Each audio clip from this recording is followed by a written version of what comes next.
Sa bala nabuhi sa bala usab namatay kini ang nahitabo sa usa ka lalaking sospek sa pagpusil patay sa usa ka lalaki sa barangay Kalunasan ning Dakbayan sa Sugbo kansang hitabo nahuli ka.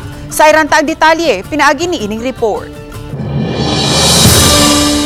Hulikam ni adto Oktubre 31 nining tuiga ang pagpusil patay nining usa ka lalaki sa laang lalaki nga nagbarog lang sa tindahan sa barangay Kalunasan, Cebu City.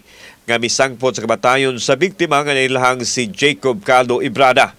Ang suspek sa mong krimen nailanga si Godofredo Manzanares alias Johnny kinsa daling nakasibat human sa hitabo.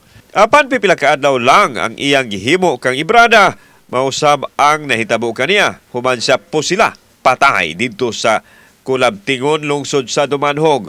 Una nakadawat og armed person alarm ang kapulisan sa lungsod sa Dumanhog og sa pagresponde nila inay mo surrender misukol matod pa kini sa matinugyanan sa balaod. Patag na pong background ni Johnny Manzanares, Godofredo Manzanares. No? Last October 28, diri sa Barangay Bawa, Dumanhog, he was also the suspect of a murder incident, no?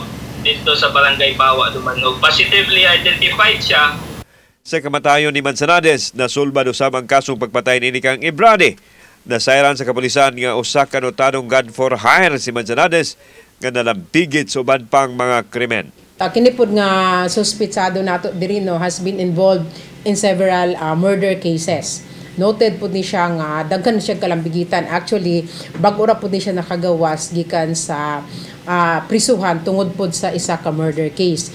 Kauban si Clover Lumayag, ako si Alan Domingo. Balitang Bisdak.